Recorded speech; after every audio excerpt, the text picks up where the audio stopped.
Want to stop juggling spreadsheets, calendars, and a dozen apps just to run your rentals? Lodgify makes it easy. It's an all-in-one toolkit for hosts. Build a direct booking website, automate guest messaging, and keep all your channels in sync. Running your rental business your way has never been simpler. And for Good Morning Hospitality listeners, you can get 20% off any yearly plan with code GMH20. Just check the link in the show notes to get started today. Welcome to Good Morning Hospitality, your one-stop shop for the latest news, noteworthy trends, and thought-provoking discussions across the industry. From hotels and short-term rentals to all things travel and hospitality, you'll find each episode equips you with the information that you need to start your week. Join us on Good Morning Hospitality every Monday, wherever you get your podcasts.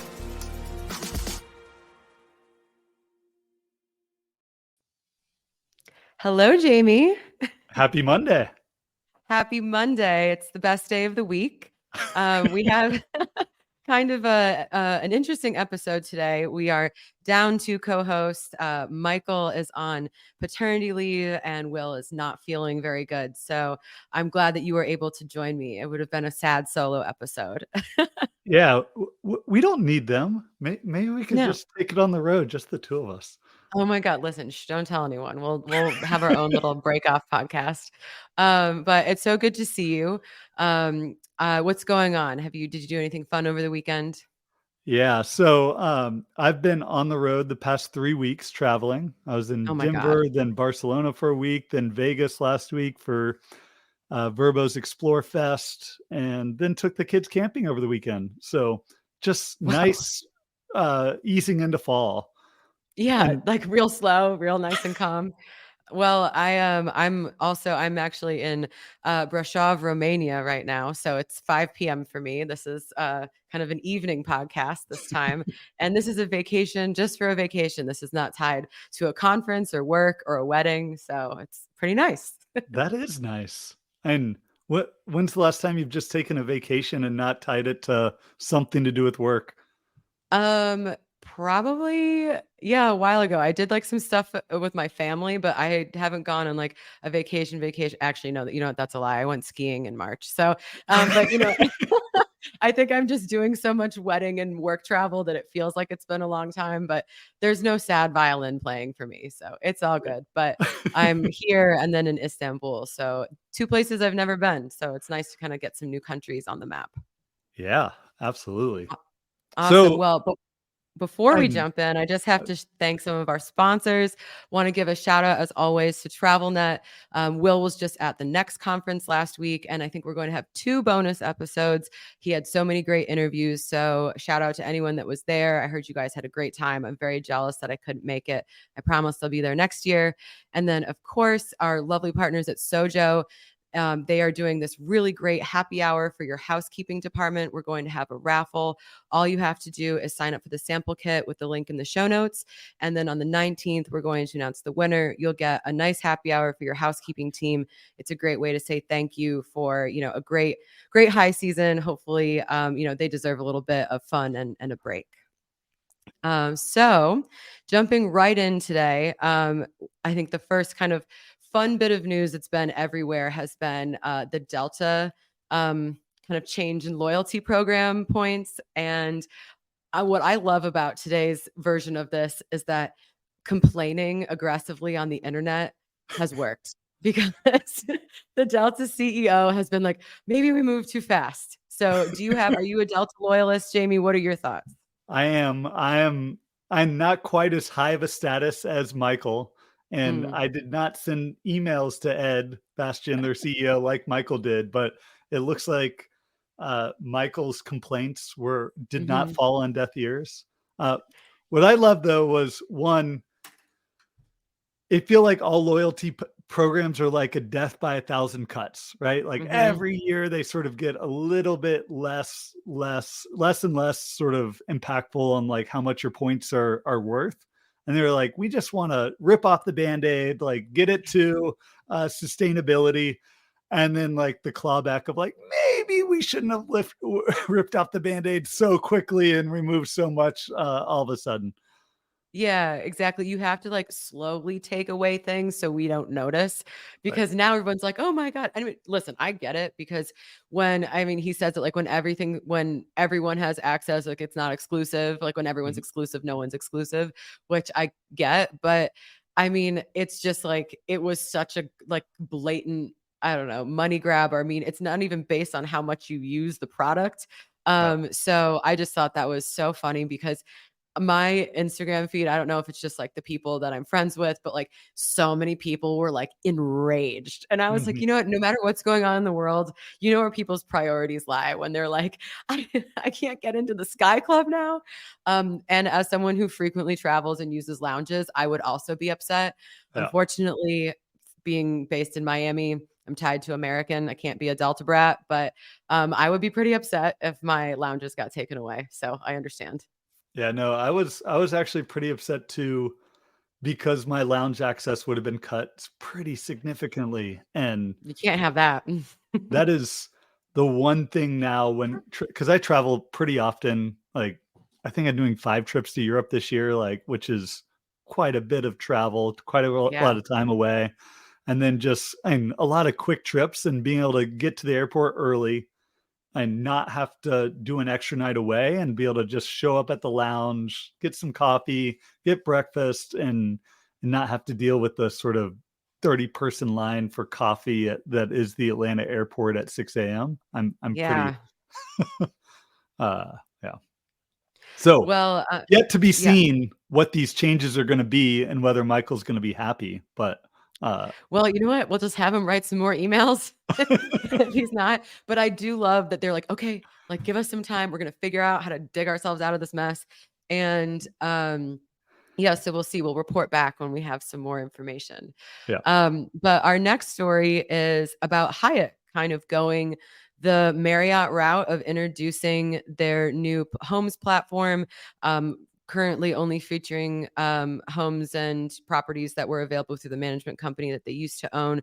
So not a surprise, but would love to get your take on this new program. Yeah, it was honestly, it was a bit of confusing to me at the beginning because I Hmm. was familiar with their destination hotels sort of management company where they actually had a management company where they managed like a lot of properties in Colorado, Hawaii, a few different resorts around the country, and they were and a pure property management company. Hmm. And I think all those properties were actually bookable through Hyatt already. So now they sell their property management company to Lowe, Yep. which will be run under Coral Tree. And now they relaunch or launch a new their Homes and Hideaways platform, which supposedly are going to offer way more short-term rentals, vacation rentals available for book, and they're going to launch with all the Coral Tree properties as bookable on the platform, which I think were already bookable uh, through Hyatt and where you could use the points. But I think more than anything, it's going to allow them to expand it to be beyond just the ones that they manage and get way more property managers into the system uh, and um, and expand that way. And I'm guessing they had to get rid of their property management company to be able to and make more properties bookable. Is that your understanding? Yeah, that's my understanding. And then also it just seems like it's the playbook that Marriott did with homes and villas. Like, in the beginning, Marriott had like a very strict, like people were sent out to go look at your property. And I remember when they came to look at ours, there was like a Deloitte consultant that was just with them as well. I'm like, this is just some 24-year-old kid, like getting to go to Miami and look at penthouses. I mean, that's not a bad gig. Yeah. But then over time, like there isn't that. I mean, obviously, if you want to have more properties, you can't inspect every single one of them. So I imagine like the management company that they sold off, like that's a good base. Like you said, it was already bookable, but that's like, okay, that's how we launch it with already a sizable amount of inventory that we know the standards, we know what's going on. And then I Mhm. would assume that they will slowly build out. So I would imagine that they're going to be looking, I'm sure they already have, but like partnering with either a channel manager like Rentals United and then eventually all the big PMSs. So, I think that's coming just like Marriott. So it's not a surprise. And I saw someone commented on LinkedIn. I mean, people get just like hysterical about this stuff sometimes. Like, the hotels are coming for all the STR operators. And it's like, this is not a shock. This is not, the hotels took a little bit to catch up. But of course, like we've all been saying that they're going to go down this route. Yep.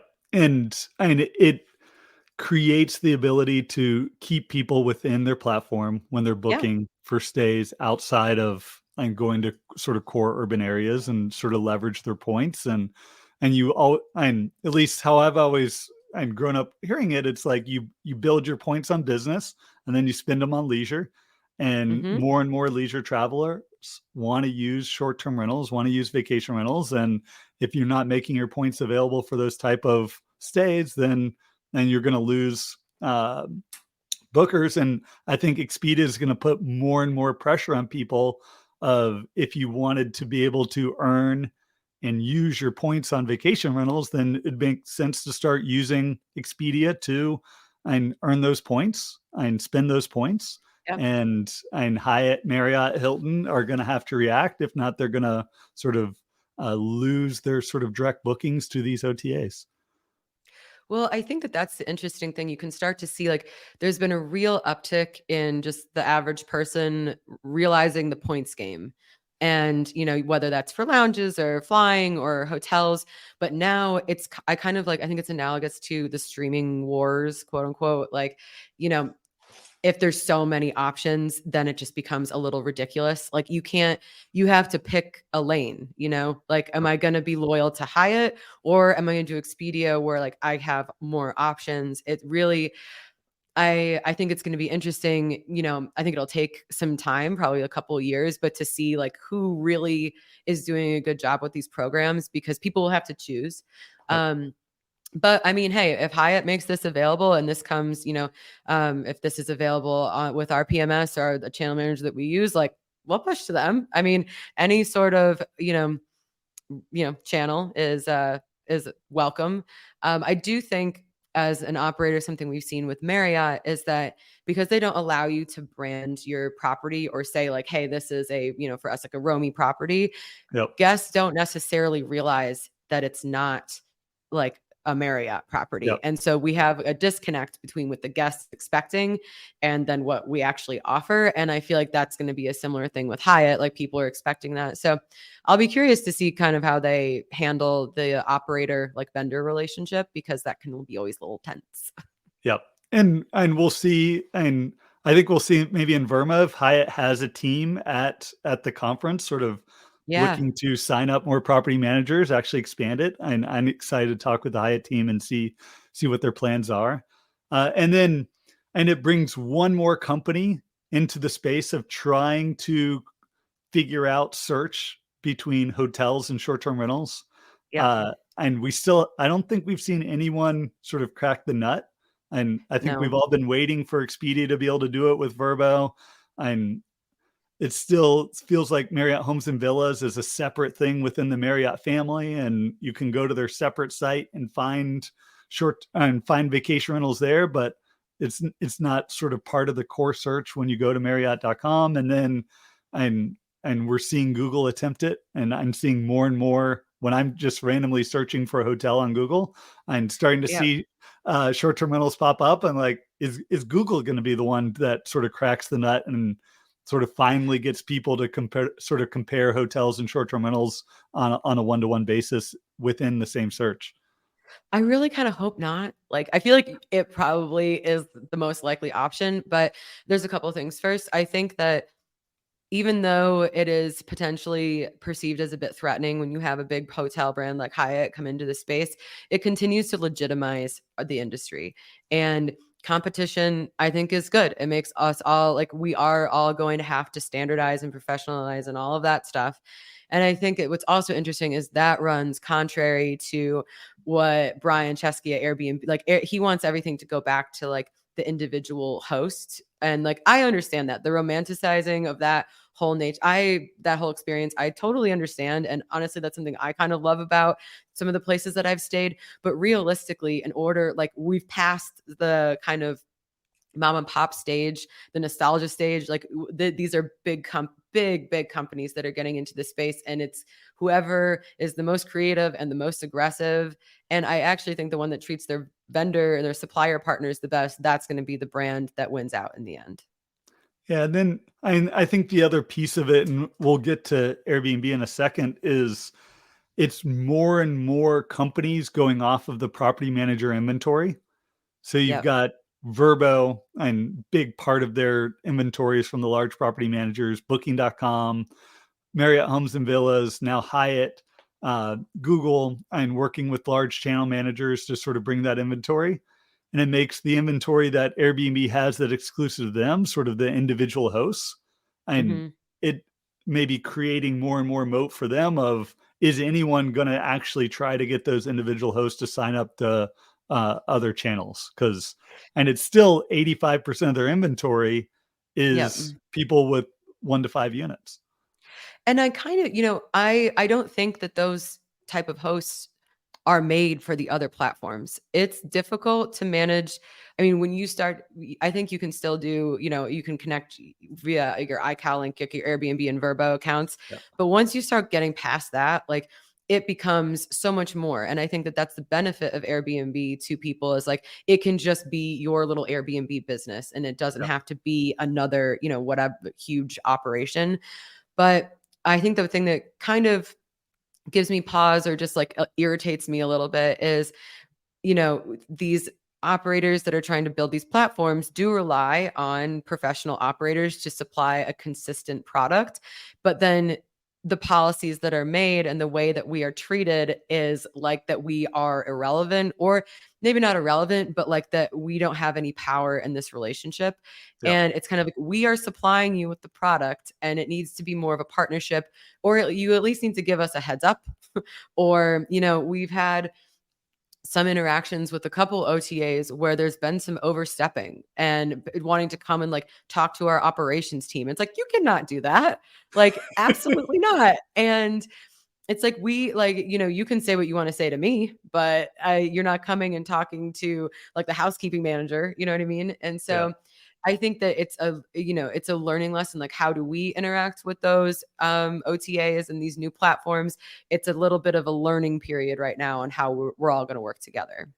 And I think, and what gives you the power, though, is going to be that there's going to be more and more OTA competition, and where each one gets, and over time, to be a smaller and smaller share. So if you had to drop one, like. And honestly, we're seeing that now. I mean, in investing in your brand, if you're big enough and have the ability to do that and have your direct site, like, you can make it so that you are not so beholden to one OTA. And I think that if you have that ability, diversifying it so that if you don't like the relationship that you have with one of those platforms, or it's just not working for you, you can drop it, and the pie will just adjust. It won't be so abrupt. Yep. But speaking of our favorite OTAs, another hashtag Airbnb rant, which I'm really not trying to hate on them so much. I'm staying in an Airbnb right now. But last week we were talking about how Brian Chesky said that they're going to unveil a lot of plans. And some of those plans included like lowering prices, which they don't control, and also cleaning fees, which they don't control. And it was kind of like, how is that going to happen? And I think the headlines, in fairness, everything has to be a little clickbaity to get you to get into the article. But everything has been like, Airbnb is eliminating cleaning fees. And when I first saw that, I was knee-jerk reaction. I was like, what are you talking about? And then you read on, and it's actually how they're going to display the cleaning fees and the pricing. So why don't you kind of take us through your thoughts on how this is going to be rolled out, or what the impact is and what the data says? Yeah, no, the headline of essentially eliminating cleaning fees, essentially being the key word. Yeah. And there's sort of moved to all-in pricing at the beginning. So you can toggle on your search. So when you're comparing prices across different listings for different stays, that you're seeing a total price that includes not only the nightly rate, but the cleaning fee and service fees, sort of all the fees sort of rolled into one Which is price. great. Yeah. I think that's great. Yeah. Especially given that, and there's so much differences in fees now. Some hosts that sort of charge and include all the service fees in the price, and others that don't. Some that include cleaning fees in the price, others that don't. So as more and more hosts sort of have, and companies have different policies on what sort of fees they're including in an overall rate, it's going to make it really hard to actually compare the rates when you're looking sort of just at a bunch of different listings and what the average nightly rate is. So the fact that you can toggle that they're pushing more and more hosts to be in sort of inclusive of all their fees in that rate. And then what I think is the most important thing in that Skift article we're talking about, where Brian was talking about sort of essentially including fees, is that they're going to start, if they haven't already, sort of manipulating having the rankings sort of adjust for people that include cleaning fees could show up higher in the rankings that those that don't, sort of including the cleaning fees in the nightly rate. That was a very diplomatic way of saying that. You were like, they're going to adjust it. No, like the algorithm is going to punish you. Yeah. Yeah. And we pointed this out and sort of pre-call when we were talking, but you sort of said that more and more people are removing cleaning fees, that we have was a few 100,000 properties that had either adjusted their cleaning fees down or removed them altogether. And the reality is that in the US, only 16% of short Airbnb properties do not have a cleaning fee, which is a really low percent, right? Yeah. But that percent is actually up slightly. So up 1.5% over the past year. So there are more properties in the US that are adjusting their cleaning fee policy to not have one. So that on the face, that statement appears to be true. And globally, 44% of properties don't have a cleaning fee. So when you look at Airbnb's business, which is mostly and properties that are outside the US, even though we talk about US trends and most often here, in countries like the UK, well over half the properties don't have a cleaning fee. When you look at properties throughout APAC, most properties don't have a cleaning fee. So it is a sort of common thing as you travel internationally that properties sort of include the cleaning as part of the fee. I think it's also areas and that sort of have a history of it, where when you travel that and price is all inclusive, and that they don't break out the different fees. What are your thoughts there? So I think, that money has to come from somewhere. It's the housekeeping, especially if you have a bigger operation, is an enormous expense, but it can also, like the cleaning fee line item usually offsets and sometimes can be a source of like a profit center for the business. And so I understand optically why they want to get rid of that, but he said there's a couple of things that I think are contradictory. So first, we want to get rid of cleaning fees. And then also lower prices, which Airbnb does not control. However, they do control the algorithm and how you view things, so they can push those higher priced properties down. And then they also want the operators, rightly so, to commit to paying their housekeeping staff a living wage. So that is expensive, obviously. Like labor is one of us after rent, if you pay it, or your owner payouts, that's probably one of your biggest line items. Yep. And so that money, if you're not charging it as a single fee, is going to go back into the price, but then that's going to make the nightly rate more expensive, which might push you further down. And I think you can't have all of those things. And so it can't just be like a race to the bottom. Who can provide the cheapest property? It's just going to, I think, really erode who is on the platform. And I understand people don't want to be blindsided by like a high cleaning fee. But also think about, you go to a hotel, it's not a big room, right? So it's the time that it takes. It can take like 45 minutes to clean a hotel room. You have a 6-bedroom home that has a massive kitchen, a couple living rooms, 6 bathrooms, whatever it is. That takes all day or like 5 hours. That's not a quick clean. And that should be a separate fee because it does take a long time. Yep. And a lot of more supplies and things like that. So this is just where I'm concerned about like how we'll rank, because that has a serious, I mean, if you're on page 2, it's just done. Like, Yep. like no one ever goes to page 2. And so I'd be curious, you have like data on the cleaning fees. So what are the numbers actually say? Yeah. One thing where I'm interested in you and hearing your opinion though is your type of inventory that you have at Romy is probably the most conducive to be able to cut out cleaning fees or include cleaning fees in the overall price. Mm-hmm. Because I'm suspecting that you already have relatively short stays. Like you're not getting people booking for a week or 2 weeks at a time, or that's not the majority of your stays. Correct. And then that you're operating within a building, so you can get some efficiencies of not having to have your cleaners sort of drive from property to property to property, where that just overall increases the cost per clean. Where if someone does have like their properties sort of all throughout a market, they've got to send each cleaner to each property separately. And that does add to the cost, add to the time. When we talk with hosts and obviously at AirDNA, we have a pricing tool where people are trying to figure out what they need to do to sort of go to all-in pricing. All right, I've got my average cost per clean. I've got my average length of stay. Am I just gonna divide my average cleaning cost by the average length of stay and sort of bake that into the rate? Or is there something else I should do to make sure I'm sort of covering the cost? How would you guys think about it if you were going to do it? Yeah, it's just funny because we like recently kind of we're like revamping our like the actual pricing of the cleaning fees. I think it really gets kind of tricky because while we do have mostly full building multifamily in New Orleans, everything is really in the same neighborhood. Basically, it's very efficient.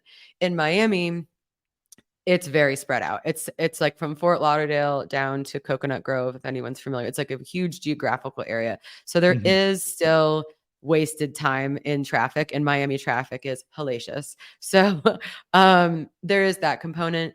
I think that we would do something like, divide the average length of stay and, divide the cost through there. But I mean, it would just be for that one channel. And so I think that what and I haven't had a lot of time to really, mull through the details, but like on our P&L, the cleaning fee revenue is a line item that we look at. And so you would be taking out like a big chunk of that from our Airbnb revenue that like quote disappears, but hopefully that's reappearing back in just like the nightly revenue line. Right. And I think it just becomes a little bit more, how we look at our reporting would be different. And then also, I feel like we would lose just because we have whole buildings. I mean, some of those units are 4 bedrooms, like they're not all small. And so I'm just worried that we might lose on that play. So, Yeah. well, And I suspect that a lot of people that do sort of switch to all-in pricing, while they might see it maybe a little bit of bump in the rankings, if guests aren't sort of toggling to all-in fees, they're seeing you with a they're seeing that property with a significantly higher rate compared to the others, and then aren't seeing the sort of all-in price till they get to the end with that other property. And yes, you get the surprise, but is that enough that those properties are still getting the bookings? Like that's something we can probably look into and report on in the future. Yeah. And I think one thing what we like to do a lot with really any kind of new policy is we A/B test. And so we're in a fortunate position where we can do that. And we can do that on like a listing level or a building level, market level, whatever. So I would say that if you are an operator that's in that position, test it out and see. You might be surprised with what you find. And then you can always switch back with whatever you've done. But I do, as much as I always one of our core values is being adaptable. And I think that a lot of times we are, but I can feel myself really like bumping up against the wall sometimes with all of these things because there's so much going on. I think any operator can relate to that. You're just like, your day to day is a lot. And you're like, we have this one process and it's working really well. And then they're like, oh, I guess we have to redo all of that now. Great. So I guess we'll see. I will be interested to see what the data shows about how the algorithm impacts, like whether your cleaning fees or what your pricing is. And then, I know that the big Airbnb release is in November at some point, but I really hope that when they do that release, that there is a lot of guidance on, what is like exactly what the details are, because I think that when you just have this one interview and it's kind of vague, that's what scares people, because there's no real answer. Instead of like, here's like the 12 exact things that are going to happen or whatever it is, even if you don't like what that is, you can be prepared to know exactly what's going to happen. So what you're saying is you'd love a preview, and that yeah, I'd love a preview. So Brian, if you're listening, I know you're a weekly listener. Please let me know. I have had such a great time. Maybe you, Jamie, and maybe we should just split off and have our own podcast. Don't tell the boys. I do love them. But this has been so much fun. And really quickly, just wanted to give another mention about the GMC report. This is, put together all the funding that's been in our industry. So if you're interested in signing up for that, we have our link in our show notes, or you can go directly to goodmorninghospitality.com and sign up there. And as always, we love when you tune in every week. We'll be back next week, probably with one more co-host. And again, thank you for tuning in, and we'll see you all next week. Awesome. Thanks.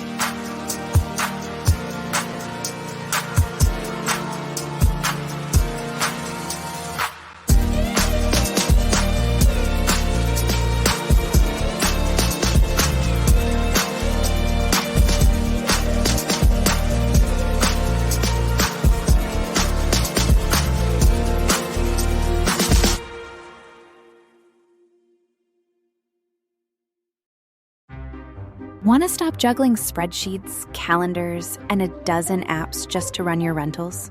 Lodgify makes it easy. It's an all-in-one toolkit for hosts. Build a direct booking website, automate guest messaging, and keep all your channels in sync. Running your rental business your way has never been simpler. And for Good Morning Hospitality listeners, you can get 20% off any yearly plan with code GMH20. Just check the link in the show notes to get started today.